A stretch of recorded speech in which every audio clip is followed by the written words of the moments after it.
I, Emily, 27, female, have worked at a small but reputable rental agency in Denver for just over 4 years.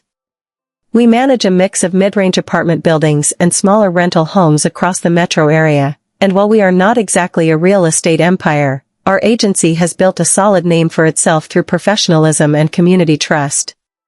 It is a tight-knit team of about 20 people, including leasing agents, a small HR department, maintenance, and our manager, Dawn, who has been with the agency since the beginning.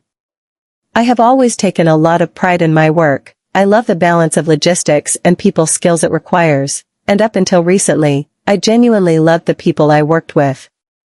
Earlier this spring, we hired a new leasing agent named Madison.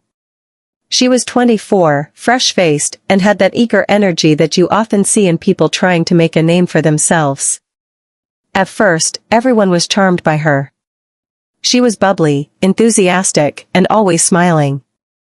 During her first week, she brought in donuts, stayed late, asked questions like she genuinely wanted to learn everything. By the end of her second week, she started casually bragging in the office break room about how she had already rented out 4 units. It raised a few eyebrows, not because it would have been impossible, but because it would have been extremely impressive. Especially considering that some of us had been struggling to fill units due to a string of minor plumbing issues in one building and unusually picky landlords in another. But Madison insisted. She claimed she was just good at reading people and selling the dream. I was skeptical, but I didn't think much of it at the time. Things took a strange turn when Paul, one of our most experienced leasing agents, came back from a 2-week vacation. Paul is in his late 30s, a little gruff but solid as a rock when it comes to doing his job. He'd been with the agency longer than I had and was one of the people who trained me when I first joined. He came back looking confused and more than a little agitated. He had walked into what he thought would be his quiet, familiar apartment, only to find someone else living there. At first, he thought it was a squatter.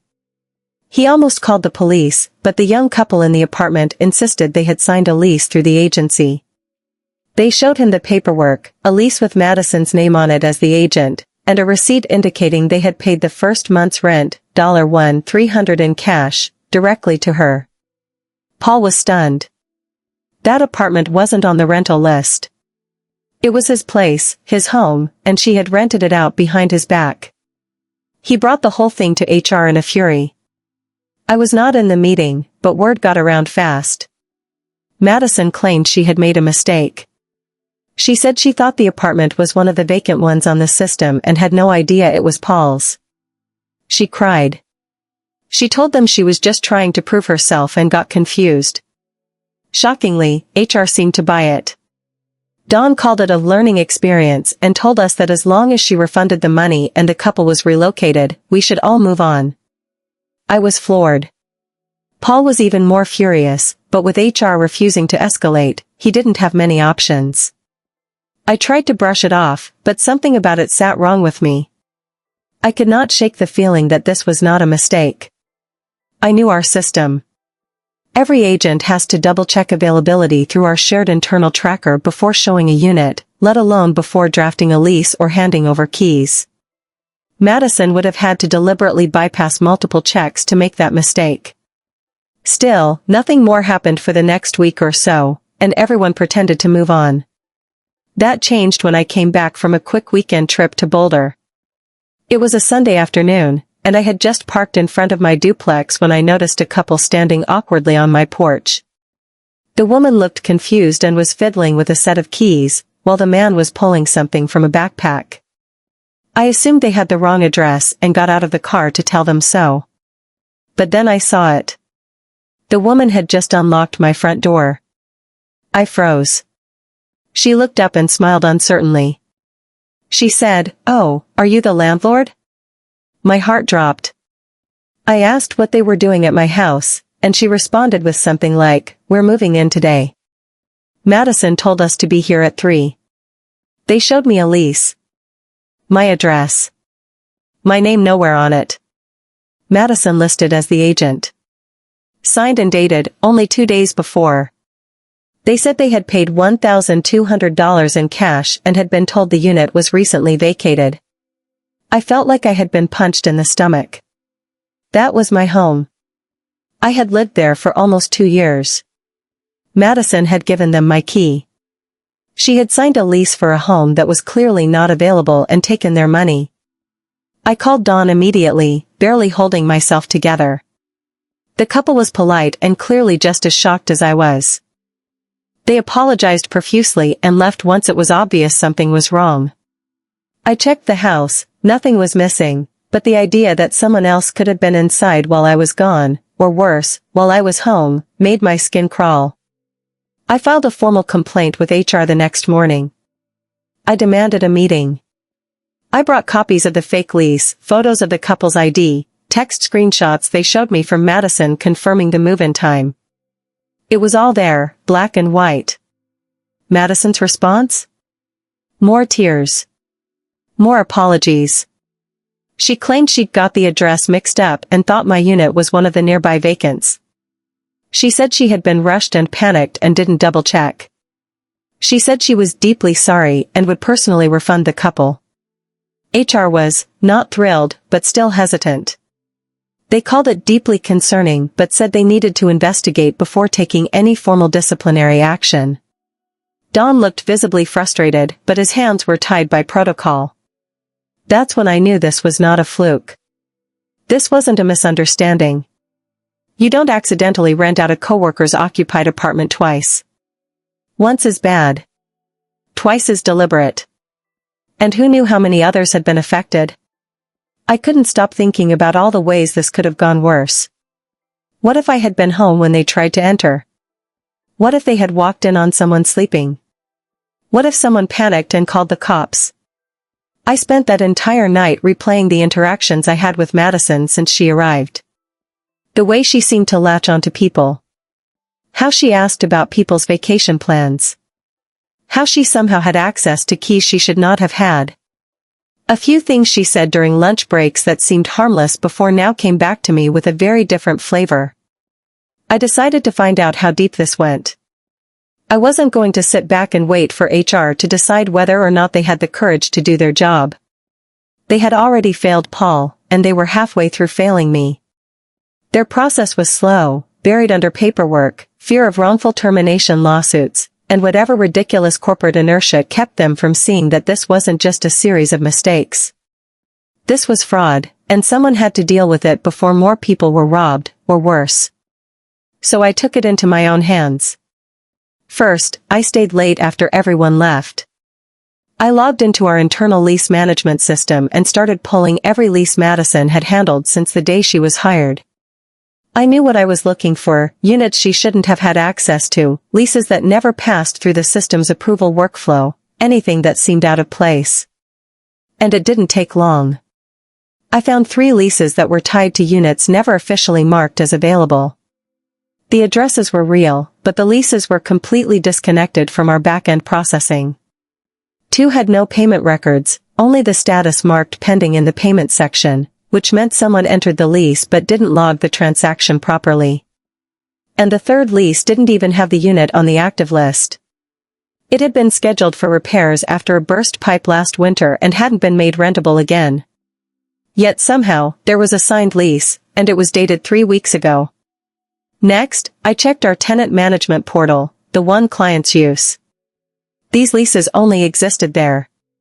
None of them had the back-end confirmation tags our office uses.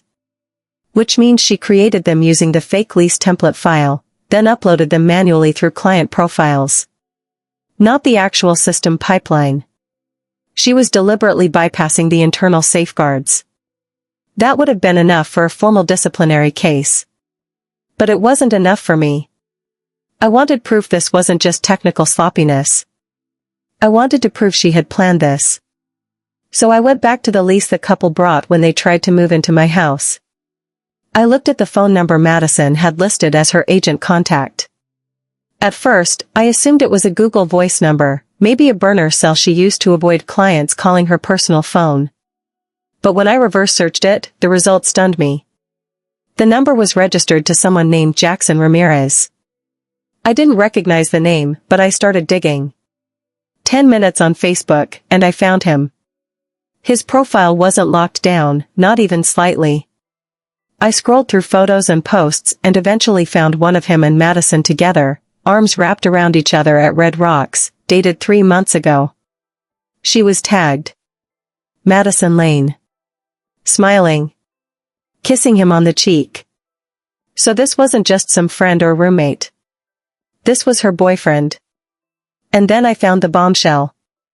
Jackson had created a Facebook page for something called Rocky Flats Rentals. The page looked amateur, slapped together with stock images and haphazard formatting, but there were photos of actual properties, some of which I recognized. Paul's apartment was there, staged with basic furniture and listed under a different unit number. But what stopped me cold was the next listing, my place. There it was. My front porch. My blue ceramic flower pot. Even my doormat. The listing description said available now, and the name under the post wasn't Madison or Jackson, it was some fake name, Carla Mendoza, agent. He was running a side hustle using our inventory. Using photos of real units he had no legal access to. They were renting out occupied properties by copying lease templates and collecting cash. There were several posts with interested comments, people asking about availability, rental deposits, move-in dates.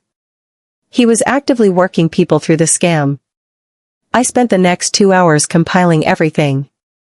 Screenshots of the listings, timestamps from the Facebook page, the leases I pulled from the internal system, the payment discrepancies, the client portal mismatches, the burner number connection, the image matches between our units and his scam page. I put it all in a folder and walked into Don's office the next morning without even knocking. He took one look at my face and said, "Close the door." I laid everything out, step by step. His expression hardened the longer I talked. When I showed him the Rocky Flats Rentals page and the photos of Paul's apartment, he got up and left the room. Within the hour, Madison was suspended pending investigation. IT was told to lock her out of our systems, and HR called in a third-party auditing firm to do a full internal review. But that wasn't enough. I printed everything and went straight to the Denver Police Department. The officer who took my report looked skeptical until I handed over the folder. I gave them everything, names, connections, financial records, fake leases, and links to the rental scam. They said someone from their property crimes unit would be in touch. I expected to wait weeks. Instead, 2 days later, Jackson was fined. He was charged with multiple counts of fraud, impersonation, and unlawfully obtaining profits from deceptive business practices. As for Madison? She ghosted. She didn't show up for the HR follow-up. She didn't respond to emails or calls. Her LinkedIn went offline first, then her Facebook, then her Instagram. Her phone was disconnected. She was gone, like she had vanished. And for a moment, I thought maybe it was over. Until I got a text from an unknown number. No words. Just a photo. It was Luna, my dog, lying in the backyard. The image was recent, I could tell from the angle, from the towel I had hung over the patio chair that morning. And underneath it, one sentence. The message read, "You messed with the wrong girl." I was shaking. The moment I saw that photo of Luna, my Luna, lying peacefully in the backyard, completely unaware that someone had been close enough to take her picture through my fence, my blood ran cold. The text had no punctuation. No name. No emoji. Just that image and those 6 words, "You messed with the wrong girl." The dog I rescued 2 years ago. The one who sleeps at the foot of my bed. The one who barks at delivery trucks but had somehow stayed silent the night before. The thought that someone had been in my yard, watching my home, watching my dog, was more than a violation. It was a threat. The first thing I did was pull up my home security footage. I have 2 cameras, one over the front porch, the other angled toward the side yard, right where the fence gate is. I didn't have a backyard cam, something I immediately regretted. But the side yard cam caught enough. At 1:07 a.m., the feed showed someone slipping through the narrow gap between the gate and the wall. They were wearing a dark hoodie, pulled up, and black jeans. No visible face, flashlights, and sound. just a figure slowly approaching the corner of the backyard. They didn't stay long, only a few minutes. Long enough to crouch down, lift a phone, and snap a picture through the slats in the wooden fence. Then they disappeared into the shadows the same way they came. It was surreal, watching that footage. My hands were ice. Luna had probably walked over, wagging her tail, expecting a treat or a belly rub. The person didn't open the gate. They didn't try to get in. But they didn't need to. The message was loud and clear: I know where you live, and I can get close. I took the footage to the police the next morning, but their response was what I expected. Without actual trespassing inside the house, without property damage, and without a clear face or name, there wasn't much they could do. They logged it, took my statement, and offered to send a cruiser past the house once in a while. But it wasn't enough. I wasn't about to sit back again and wait for something worse to happen. This wasn't just about stolen rent money anymore. This had gone beyond leases and false identities. This had crossed the line into something else. Something personal. She had been in my backyard. I needed answers, and I needed them fast. That's when I called Nicole. Nicole and I met during a short-lived project involving smart locks and tenant apps, but her real specialty was cybersecurity. She worked freelance for private clients now, usually boring stuff like corporate audits or phishing investigations. I wasn't even sure if she'd help, but when I explained what was going on, her voice dropped and she asked for the number from the photo text. She ran a trace, not an easy one, since the burner had been rerouted through a data masking app, but Nicole had tools I didn't. We found that the number had been linked to a web of activity, several fake Instagram accounts, 3 short-form TikTok profiles pushing apartment walkthroughs, a fake realty website using a stolen agent license number, and over a dozen sketchy Craigslist listings for available now rentals. They all used different names: Carla, Mia, Taylor, but the photos were always the same. Stolen shots from properties we managed. Including mine. One of the Craigslist ads even had a video walkthrough taken inside Paul's apartment.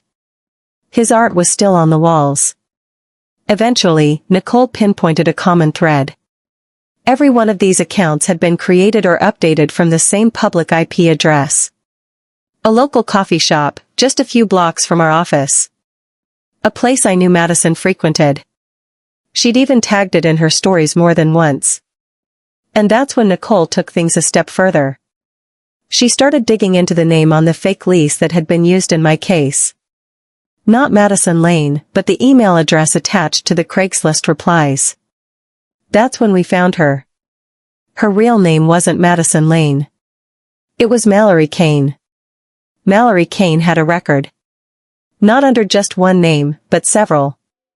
Her mugshots were buried in county databases in Arizona and Nevada. The charges varied: fraud, forgery, impersonation. She had a history of scams nearly identical to what she had pulled here. Fake leases. Short-term rental cons bounce checks. She would disappear, resurface under a new name, and start over. Every time. And our HR department had completely failed to catch it. No real background check. Just a glossy resume, a confident smile, and some fake references. Nicole and I compiled everything into a second file, thicker than the first. Identity records, screenshots of her previous arrests, confirmation of her multiple aliases, IP traces, timestamps. All of it. We handed everything over to the detective already handling Jackson's case. When he saw the interstate history, the false identities, and the scope of the digital trail, he made a few calls.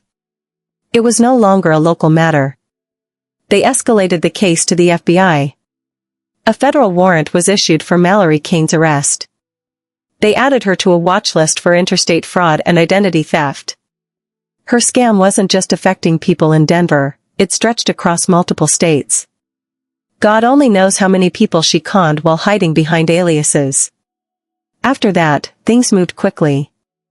Our agency held a company-wide meeting where Dawn formally apologized. HR issued a public statement acknowledging their failure to properly vet her. They sent letters to every client who had been affected. Most had already been reimbursed, but the stain on our agency's reputation was there. Legal scrambled to limit the fallout. I heard Paul was consulting with a lawyer of his own, and honestly, I didn't blame him. But none of that changed how I felt. Because none of those apologies changed what she did. I still couldn't sleep. I had cameras installed in the backyard. Floodlights. A new fence lock. I kept my phone on loud, even in the shower. I didn't leave Luna outside for more than 5 minutes without checking on her. I bought pepper spray. I started carrying it with me, even just to walk to my car. I didn't tell my parents everything, they already worry too much, but I stopped giving them excuses when they asked why I wasn't sleeping well. Because how could I? Mallory Kane wasn't just a scam artist. She was unstable. She had scammed me, stalked me, and threatened me. The police and the FBI were looking for her, but she was still out there. I kept waiting for an update, a lead, anything. But days passed. Then a week. Then 2. And every time I saw someone in a hoodie pass by my street, every time my phone buzzed from an unknown number, my chest tightened. Because it wasn't just a scam anymore. She had come to my home. Life was slowly beginning to stitch itself back together. The shadows Mallory Kane had left behind were long and tangled, but things were settling. I could finally sleep through the night again without checking the backyard security feed 3 times before bed. The adrenaline that had fueled me for weeks, powered by anxiety, rage, and a deep, gnawing sense of violation, was finally ebbing. It felt like emerging from the wreckage of a storm I didn't ask for but had to survive. Our agency had transformed in the aftermath. HR was completely gutted and rebuilt. They brought in a third-party firm to audit every single hiring decision made over the past 3 years. Several managers were quietly shuffled into different departments or left altogether. The company no longer trusted names and smiles alone. Background checks were now mandatory, rigorous, and cross-referenced against federal databases. No more fast-tracking. No more shortcuts. They installed new protocols in the leasing portal too. Every lease now required 2-stage approval and digital fingerprinting tied to employee accounts. The days of single agents uploading documents without oversight were over. Dawn asked me to sit in on the policy advisory board. At first, I hesitated. I had enough of the mess. But then I thought about the couple who almost moved into my home, about Paul finding strangers in his apartment, about Luna and that photo in the dark. If there was any chance I could stop someone like her from ever slipping through again, I had to try. So I did. I sat through meetings, read draft policies, flagged loopholes, and rewrote parts of our internal training guide myself. Things were finally quiet. FBI was handling Mallory's case on a federal level. Last I heard, there was a nationwide warrant, but she hadn't been caught yet. She had vanished like smoke, burner phones, fake names, cash-only transactions. The system she had relied on to hide was cracking, but she was still one step ahead. For now. So I did what I could to move on. I focused on my work. I bought Luna a GPS collar with real-time tracking, waterproof housing, and geofencing alerts. I added motion-sensitive floodlights around the back of the house and installed an additional 2 cameras with night vision. Luna, completely unaware of her role in this whole saga, had never been more spoiled. Every time she trotted into the kitchen, she was met with treats. Every time she barked at the doorbell, I told her she was doing a great job. And for a while, I thought that was the end of it. Until last week. It started like any other morning. I stopped for coffee, took Luna for her walk, then made my way into the office, feeling normal again for once. I was halfway through my first sip when I stepped through the doors and felt my stomach turn inside out. There she was. Sitting casually at the front desk like it was just another Wednesday. She had straight blonde hair now, ironed and long. Thick-rimmed glasses framed her face. Her makeup was light, professional, and she wore a navy blazer over a white blouse. She looked different, but not enough. The curve of her jaw, the tilt of her chin, the unnaturally smooth way she smiled as if it had been practiced in a mirror. I knew that face. It was her. Madison. Mallory. Or whatever identity she had conjured this time. Before I could even process it, she looked straight at me, smiled, and said, "Hi. I'm here to interview for the leasing manager position." The audacity of it made my vision blur. She was back. Sitting in the same building she had ripped apart. Talking about job interviews as if she had not been the center of a federal fraud investigation. Like she hadn't sent me a photo of my dog as a threat. I forced a smile, mumbled an excuse about needing to grab some files, and practically sprinted down the hall to Don's office. He wasn't in yet, so I called the detective assigned to the case directly. I gave him her fake name, Jessica Lake, and told him where she was. He told me to stay calm, not to confront her, and most importantly, to keep her in the building. So I did what I had to. I went back out to the lobby, heartbeat thudding in my ears, and struck up a conversation like nothing was wrong. I pretended to be a friendly coworker who had just forgotten her name on the internal calendar. I asked where she was from. What drew her to property management? She answered in that same syrupy tone she always used. She even said, "This company has such a great atmosphere. I've heard great things." I fought back the bile in my throat and kept her talking. She didn't recognize me. That part stung in a strange way. After everything, after all the pain and chaos she caused, I was just another face to her. Disposable. A background character in her con. 25 minutes later, the lobby doors burst open. Uniformed officers walked in like they owned the place. She tried to stay composed at first. But the moment one of them said her name, her real name, her whole posture shifted. She went pale. The glasses slipped down her nose. They read her rights right there on the cheap leather lobby chairs, in front of a stunned receptionist and 3 interns pretending not to stare. She didn't say a word.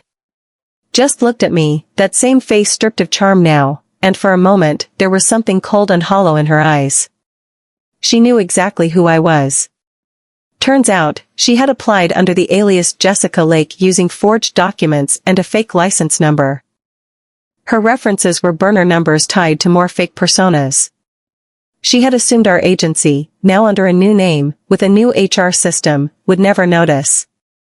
It was bold. Too bold. And this time it cost her everything. Federal agents had been trying to track her movements for weeks. She'd been using low-tech disguises and hopping from city to city, relying on fake identities and applying for short-term jobs under the radar. She had underestimated how much we had changed. How much I had changed. With all the evidence against her, fraud, identity theft, impersonation, wire fraud, interstate criminal activity, she faced a serious fine. The judge wasn't playing games. Our agency formally recognized my role in exposing her scheme and assisting with the investigation. They promoted me to Senior Operations Coordinator, put me in charge of compliance oversight, and asked me to consult on future fraud prevention training. It felt surreal, in a good way. Like all the fear and anger had carved out space for something stronger. Luna now wears a GPS collar with a backup battery and tamper alerts. The backyard has a pressure-sensitive alarm grid. She gets gourmet biscuits and daily walks in the park. This time, it really is over.